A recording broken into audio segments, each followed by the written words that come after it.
Welcome to the Flash Essential Training Series. I'm Mike King, your host, and in this tutorial we're actually going to talk about timer events part 2.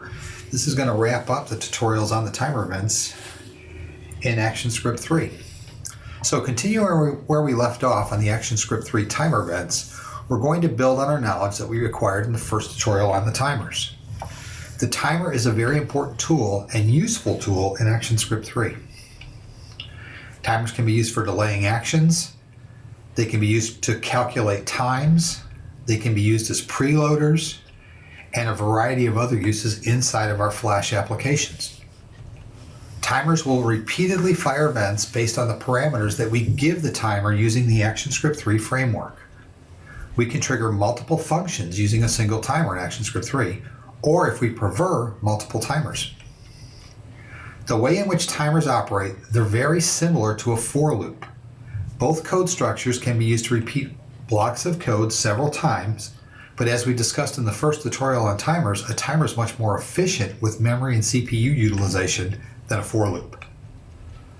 In for loops, which we'll cover in a future tutorial, no other code is processed until the for loop completes. That's not the case with timers. Timers will space out their execution of code and allow other code to execute while the timer's running.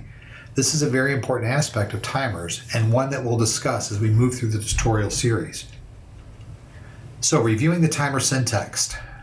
In order to use the timer class in ActionScript 3, you must first create an instance of the class in your ActionScript 3 code, and we do this in the following way. We declare a new variable called myTimer. The variable name could be any name that we choose. Remember that once we do this, we end the declaration with a colon. We declare the variable as part of the timer class, so we data type it as part of the timer class. This lets ActionScript 3 know that the new variable will inherit the properties and methods of the timer class. We have created a new timer in our ActionScript code. Without creating the new timer, the timer will not function. So now we've actually taken that variable name we've given it, we've data typed it as a timer class, and we've created a new instance of that class using that new timer. And again, I've added the spaces in between these colons and commas just for clarity, so it's easier for you to see where I'm making these separations. The delay parameters are required parameters and entered in milliseconds. That is thousandths of a second. It's entered as a number data type, and it is the number of milliseconds between each time the timer event fires. So remember, this is always going to be data typed as a number, and it is in milliseconds. And again, we don't have to put the data type there. It's just you need to understand it is a number. And then the repeat count. The repeat count is not required. This signifies the number of times the timer event will fire. It's entered as an integer data type. So in other words, whatever number we put there is an integer, which means it has to be a positive value. The default value, 0, will cause the timer to fire repeatedly until the timer is stopped or the application ends. So an important note about timers in ActionScript 3 is that the timer you initiate will not start automatically. It must be started with ActionScript. This gives you much more flexibility and better control over your timer events. And the code used to start the timer is whatever name we gave the timer, .start, open and close parentheses, end it with a semicolon. And we actually did that in the previous demonstrations, and we'll do it again in this one. So again, where myTimer is the name of the variable that was assigned to the new timer, and then we just actually start it. There are a few properties we can access while using the timer event. This tutorial will cover those properties and how to access them in our code. The properties we'll discuss are the current count, the delay, the repeat count, and we'll also discuss and demonstrate the following: our start, stop, and reset of the timer itself, and the timer complete event, which tells us when the timer is complete, because it actually triggers an event when the timer completes, and we can actually have that trigger additional code inside of our ActionScript application. So let's look at some examples of using the timer event inside ActionScript 3. So I'm going to go ahead and move into our development environment. All right, so I'm going to go ahead and minimize our presentation. Let's get into our development environment. I'm going to go ahead and open up Flash. And I've got my start file loaded, my flash start underscore 1012. That's the FLA file. First thing I want to do, obviously, let's go ahead and do a save as. So I'm going to do a save as with this file, and I'm going to save this as flash underscore 1012 underscore 1. This will be our first example inside of this particular part of our demonstration. So in this tutorial, we're going to discuss using a timer events in ActionScript 3. This is part 2 of our series on timer events. This will be the final section on timer events. We're going to build on the knowledge that we began to cover in part 1 of the series. So the first thing I want to do is I want to add a layer to our timeline. So I'm going to come right above my branding layer. I'm going to add a layer and I'm going to call this assets. Actually, I tend to have an assets layer on most of my Flash projects because that's normally where I'll put my graphics and stuff. And then I'm going to create a layer right above that, and I'm going to call that my actions layer. And I'm going to go ahead and lock the actions layer, as I always do, so I can keep things off that actions layer. So let's go ahead and select frame 1 of the actions layer and lock it, which we did. Select the assets layer, and let's go ahead and add the following to our stage. So I'm going to go ahead and select my assets layer, and I want to go ahead and select my text tool, and I want to add a dynamic text field to our stage. So I'm going to go ahead and select this text field. I'm going to go and open my properties. I want to click in there, and I want to make this a dynamic text field, and we're going to set some properties for it in a second. I want it to be a Verdana font. So I'm just going to go ahead and scroll down and select my Verdana font. I don't know why I selected Verdana, probably because I just wanted to scroll in this list. 24 points, which it's set to right now. I'm going to keep it as a dark blue. I want it to be a single line. So I don't want a multi-line, I want a single line. I want it to be centered, so I'm going to go ahead and select my center box. I do want it to be bold, so I've already got it selected bold. And I'm going to name this count_txt. And remember, this is on our assets layer. I've given it an instance name now. And I do want to go ahead and embed the fonts, by the way. I'm just going to call this Verdana. And that's so we don't get any errors when we go ahead and test our movies. I want to make sure that the fonts are embedded for this particular exercise. So there, now I've got this, got my selection tool. I've got this, let's just give this a little name. I'm just going to put it right there for now. So from the components panel, let's go ahead and add a button to the stage. So I'm going to go ahead and open up, let's go ahead and close our properties panel. Let's go ahead and open up my components panel. I'm going to grab one of our buttons and I'm just going to pull this onto our stage. And I want to label the button. Let's go ahead into the properties panel, make sure our button is selected. I'm going to label the button count. And I want to give it an instance name of begin_btn. So now we've got a button on our stage that I labeled count and a begin_btn. I'm just going to put this somewhere in the center. So I want to go ahead and save this. Let's go ahead and save our work. And now what we want to do, let's go ahead and enter some ActionScript, because keep in mind now both of our assets, our button and our dynamic text field, have been put on the stage on the assets layer. I'm going to go ahead and select frame 1 of the actions layer. I'm going to go ahead and open up that actions panel, and I'm just going to bring this screen down a little bit so we have a little bit more room. Because the first thing we want to do is we want to build a simple timer that displays a count on our stage. So the first thing, as we always do, I'm going to enter my stop function. So I've got my stop command. Then I'm going to go ahead and create my timer. I'm just going to go ahead and copy this from the exercise file. I'll give you guys a chance to type this in a minute.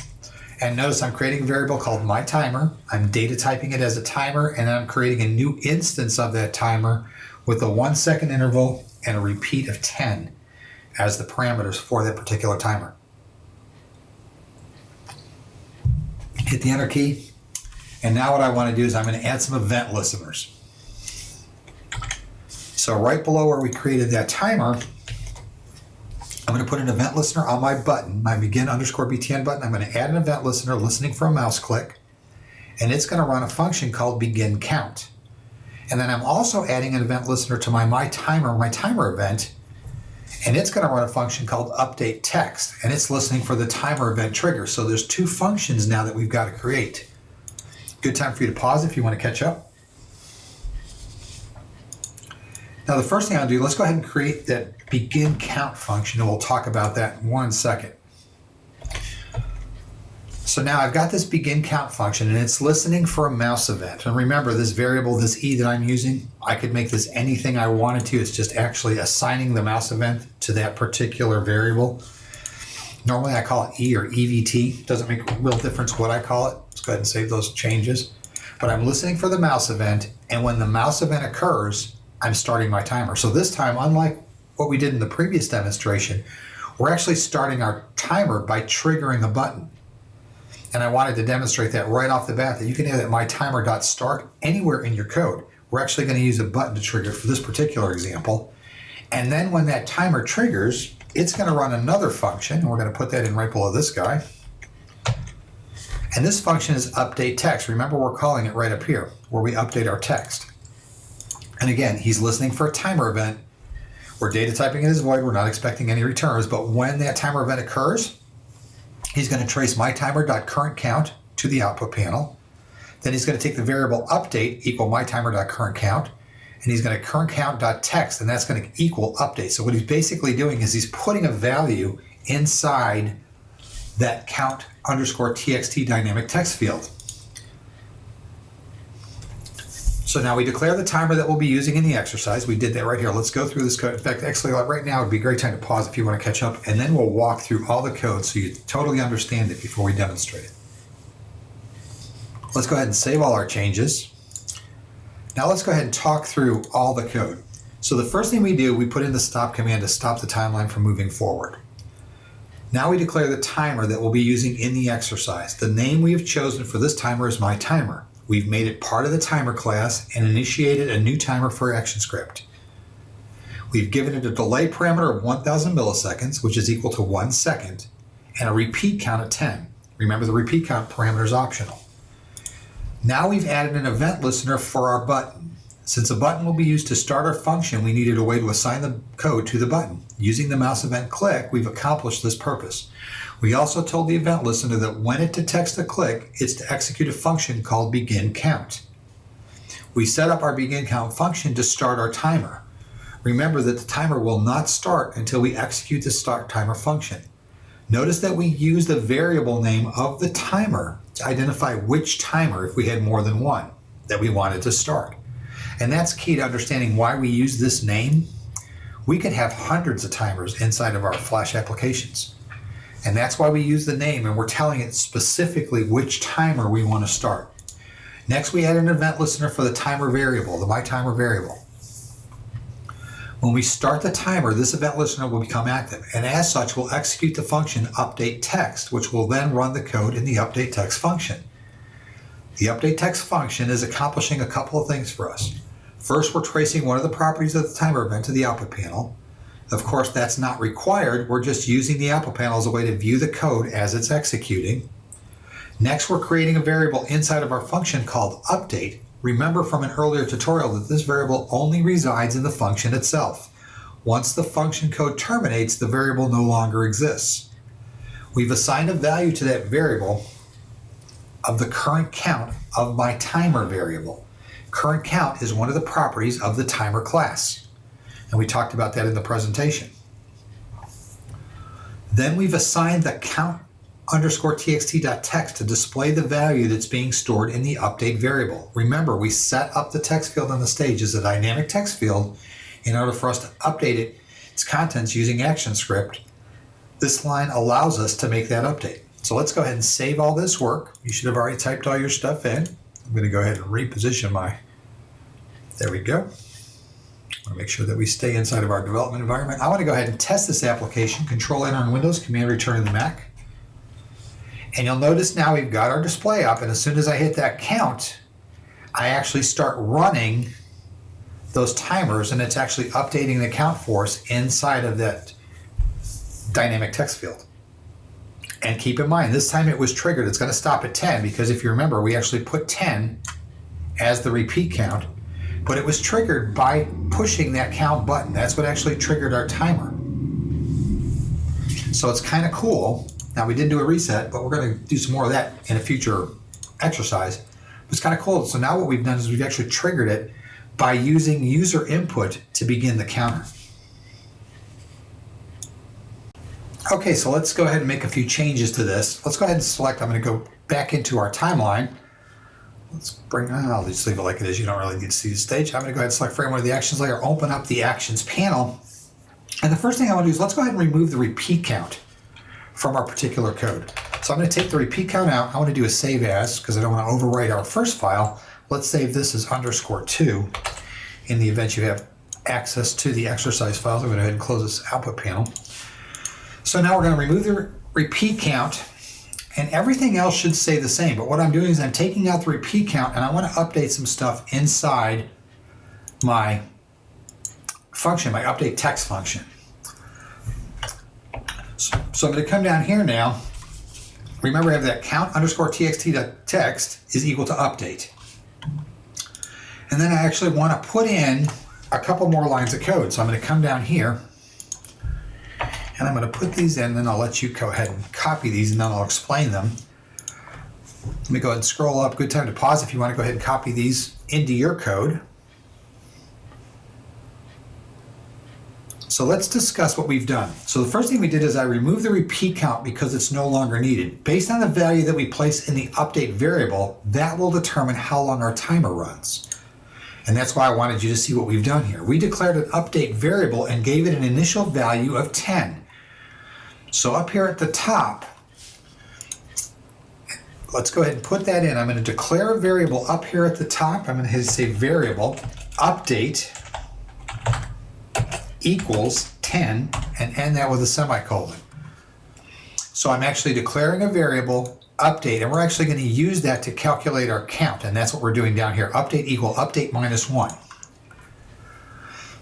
Then we moved into our update text function and added some additional code. First, we filled our dynamic text field on the stage with the value of the update variable. So we took the dynamic text field and whatever was the value of that variable, we put it inside that dynamic text field. Next, we took the update variable and subtracted 1 from it since we're building a countdown timer.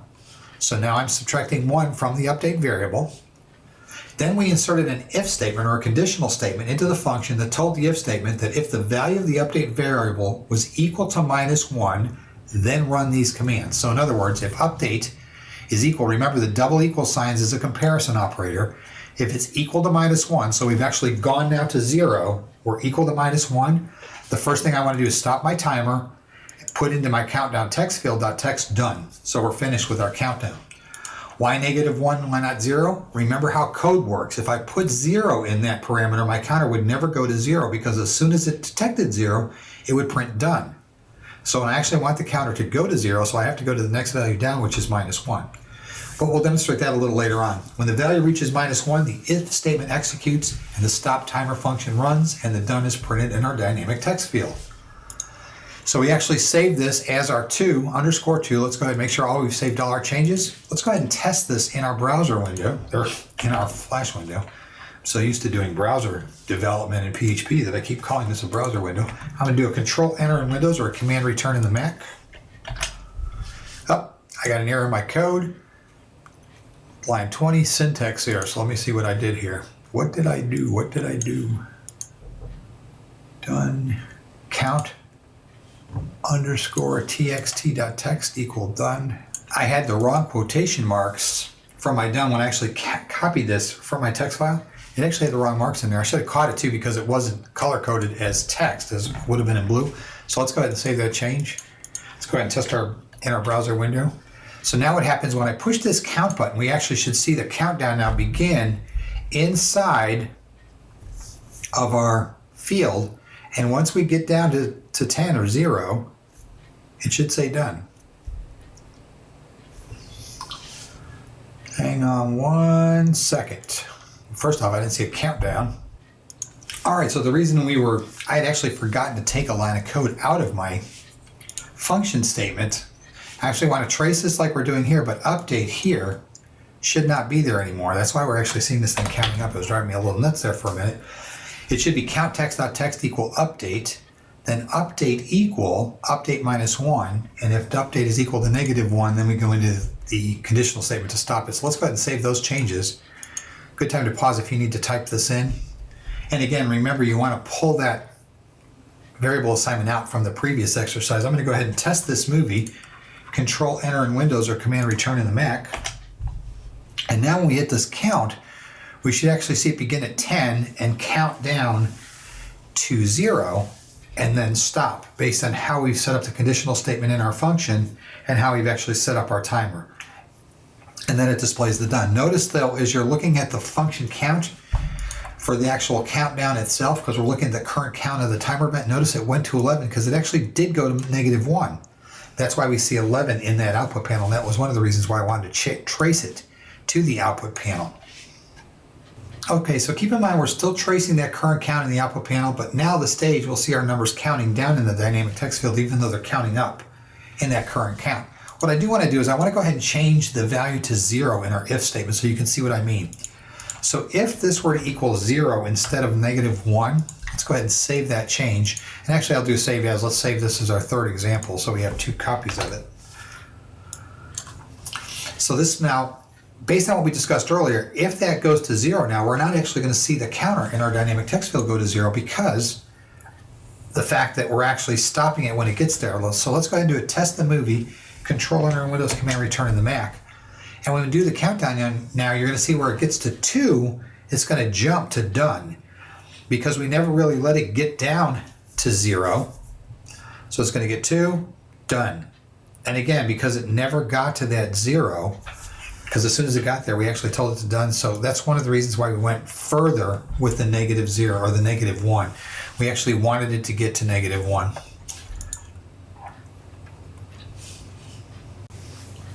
All right, so we're going to make some changes to the code now so you can see some of the other properties that are available with this timer event. I'm going to go ahead and select frame 1 of my action layer because I'm actually in my actions panel. So I want to make some code changes first. So we're going to leave our stop the way it is. We're going to leave our timer set the way it is. I'm going to leave my variable update the way it's set. I'm going to keep my 2 add event listeners. I want to keep my begin count function functioning as it is, but inside my update text function, I want to add a couple of things to it. So the first thing I want to do is I'm going to say trace. And actually, I'm just going to go ahead and copy this so you don't have to watch me type it. I'm copying this right from the exercise file. I'm going to give you a moment to type it in if you need to, but I'm adding 3 trace statements. The current count is, and again, I'm going to have to go change these quotation marks. I'm glad I'm catching this because for some reason it's giving me the incorrect quotation marks inside my text file, which is kind of interesting because I've used this before and I've never had this problem. But let's go ahead and get these changed, or else we're going to run into all kinds of errors. Must be the text editor that I use when I type this. I want to go ahead and save that. I'm going to do a save as on this one also. I'm going to save this as _3_4. So this will be our fourth example for this particular tutorial. So I'm putting in a trace statement, the current count is, and I'm going into that current count property inside the timer event. Then I'm going, the repeat count is set to, then I'm looking at the repeat count setting for the timer event. Let me go ahead and close this output panel because we're not using it right now. And then I'm tracing the timer delay, and I'm actually looking at the delay that we've got set in our timer. And that's one of the properties we have to look at. Then again, I'm taking my count. Let's go ahead and remove this line of code. I'm taking my count, let me leave a line there, _txt.text, and that's going to be equal to my update. Then I'm taking an update equal update -1, so we're doing the same thing we had done before. We're using that update variable as our count for our repeat, and we're actually subtracting from it. Then in my if statement, I'm going through the update just like I've done before, but this time I want to make it go back to -1 because we actually want it to go to 0. And then I'm going to do the my stop. I'm going to do the stop on the my timer class to stop the timer. Then I'm going to put done in my text, my dynamic text field.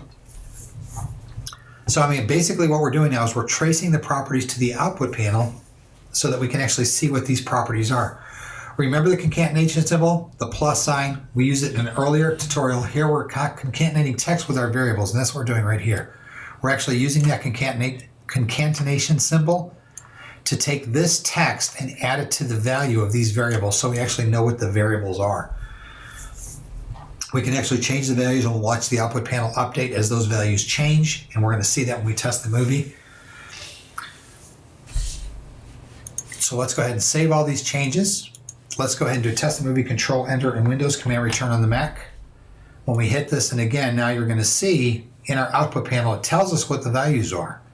The current count, the repeat count, and the delay setting. So it's actually looking at the values we have inside the properties of that particular timer class.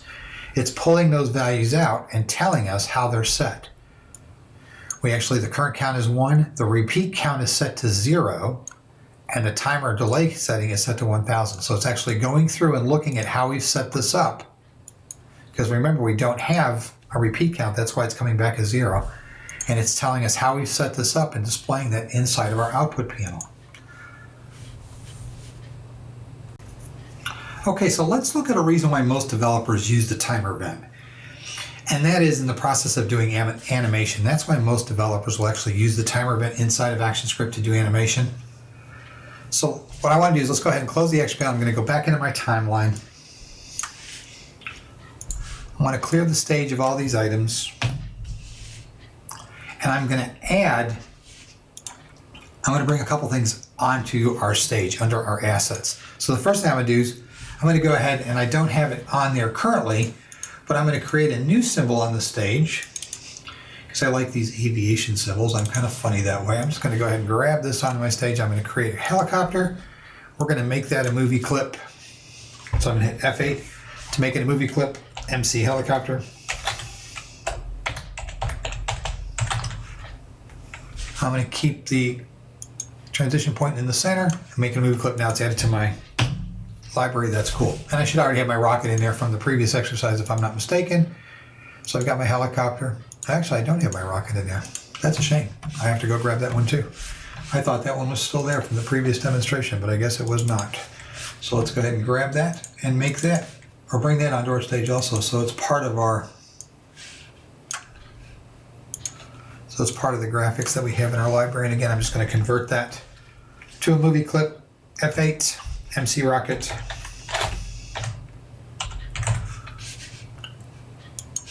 And again, I'm just going to go ahead and delete it. I just wanted them in my library, so I've got them available for use in the demonstration.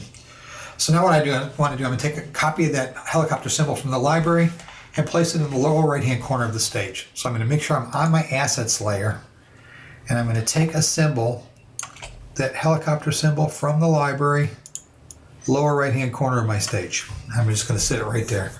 And I'm going to add another symbol to the stage, this time the rocket, place it in the upper right-hand corner of the stage. So I'm going to just go ahead and grab my rocket, put it in the upper right-hand corner of my stage, making sure I'm on the assets layer.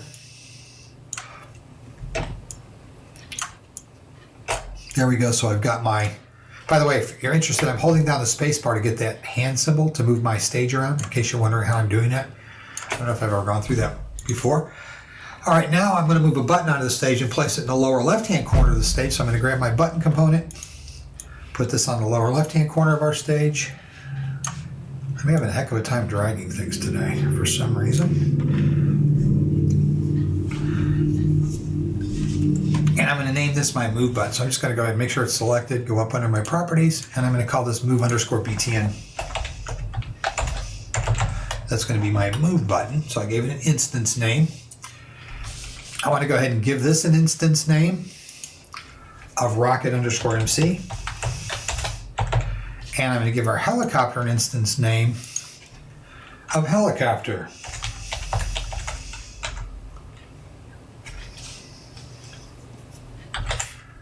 _MC. So now I've got a rocket_MC, helicopter_MC, and move_btn. So everything is named now. And I've got those all in the assets layer of my stage. I'm going to go ahead and save those changes. So we're working on the _4 file. I'm going to go ahead and open up. I'm going to select frame 1 of the actions layer, open up the actions panel. And I believe I'm going to go ahead and delete all this code that's currently in there. I'm going to go ahead and expand this panel so we can see what we're doing here. But I believe I'm going to go ahead and just delete everything here. Let's start again. So the first thing I want to do is I'm going to put in my stop command, as we do with all our ActionScript code. And again, I'll give you plenty of time to type this in as we're going through this. And then the next thing I want to do is I want to go ahead and create that timer class. So right below my stop, I'm going to go ahead and create a timer class called moveTimer. I'm going to data type that as a timer. It's going to be a new timer. It's going to trigger at 50 milliseconds, and it's going to run for 250 repeats. So that's a pretty good size repeat. Now what I want to do is I actually want to go ahead and add a couple of event listeners. So I'm going to go ahead and right below that timer that I just declared, I'm going to come down a couple lines, and I'm going to add a move_btn add event listener for my button. So it's going to be triggered by a mouse event click, and it's going to run a begin move function. And then I'm actually going to add an event listener for my move timer. Keep in mind that's the move timer we've just created up here, that new class. and it's going to be listening for our timer event, and when the timer event triggers, it's going to run a function called update location. So the next thing I want to do is I want to go ahead and create the function for my, keep in mind now we're looking at, let me go back to our stage for a minute, that move button right here is on this particular item right there, remember? Move underscore BTN. Actually, I didn't give it a label either, did I? I'm just going to label this as move. So it's got a nice little label that makes a little bit of sense.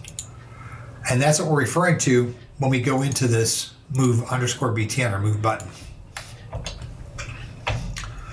That's referring to that button that we put on our stage. Good time to pause if you want to type that in, because the next thing we're going to do is we're going to build that function for our begin move. Okay, so now I'm going to go ahead and build this function for the begin move, which is triggered when we click that button. And that function is merely going to start our timer, just as we had done in the previous demonstration. When I click the button, it's going to start the move timer. It's going to start that timer that we created. And then what I want to do is I want to go ahead and create the function for the update location, because that's actually going to interact with both the movie clips that we put on our stage. Let me go ahead and get this scroll up so you can see everything and drop this down just a tad. So if you want to go ahead and pause to type this in, and then I'm going to talk about that code. What we've done here with the update location function, you remember we gave the helicopter underscore MC was the name of that movie clip. We're actually manipulating his X and Y value by subtracting 1 from the current value. Remember we talked about that? Minus equals, so we're taking whatever the current value is and subtracting 1 on the X and 1 on the Y. On the rocket, we're actually doing a rotation. We're adding to the rotation 2 degrees. That's why it's plus equal. And then again, we're subtracting from the X and adding to the Y. 1 degree, or actually 1 pixel. Let's go ahead and save all those changes. Let's go ahead and test our movie. Controller on Windows, Command Return on the Mac, and everything's just kind of sitting there until we start the timer function. And remember, we don't start that function until we click this button. When we click the button, now we can see everything starting to animate across the screen based on how we set those functions. And holy mackerel, that missile just hit my helicopter. And you notice since we did play with the Z-index, the actual rockets on top of the helicopter, and again, the reason it did that is because of the way we position them on our stage and the order that we put them on the stage. We could actually manipulate that with what's called the Z-index. But you'll notice that they animated relatively smoothly. Since we did not reset our timer, everything just kind of stays there till we restart that movie. But again, we restart the movie, nothing occurs until we actually start the timer by clicking that move button, and then all of our animation begins. So I hope you've got a pretty good understanding now of how timers work inside ActionScript 3. We've actually done quite a few different demonstrations of how timers work and what we can do with them. We're going to use them a lot more as we work through future tutorials, but timers are a very important aspect of ActionScript 3, and the new timer class makes it a lot easier to do a lot more animation and a lot more timed events with much more accuracy in ActionScript 3 than in previous versions of ActionScript. All right, so I'm going to go ahead and close out this movie. Let's make sure we saved all our work. I'm going to go ahead and minimize Flash, and let's get back into our presentation. Let's look at a little bit of review of what we covered in this tutorial. So let's review what we've covered. This was the timer events in ActionScript 3. This is part 2 of that 2-part series. We built a stage interface to trigger our timer off a button, which was different than our previous tutorial where we actually had the code triggered itself. Now it was interaction from the user that actually triggered the timer to begin. We worked with many different layers this time. We actually had a lot of assets on our stage, not only for ActionScript, but actually for graphics. Adding instance names to our buttons and movie clips. We added a dynamic text field to the stage to display the results of the timer using ActionScript 3. We built a count up and a count down timer on the stage, so you saw how the timer counts up naturally and how we can force it to count down using that conditional statement in the second or third demonstration. We looked at the properties of the timer class, the delay property, the repeat count, the current count. We used concatenation sign in ActionScript 3 to add text to the value of a variable so that as we're looking at it in the output panel, it makes more sense as to what we're actually seeing. And then we used the timer event to animate movie clips on the stage. We actually had a couple different movie clips starting in different corners animate across our stage based on the timer event and manipulating the X and Y coordinates of those movie clips. In the next tutorial, we're going to continue our discussion on events because we're going to look at the enter frame event in ActionScript 3 And there are some times where that event actually comes in very handy and is very useful in our programming. So I look forward to seeing you there.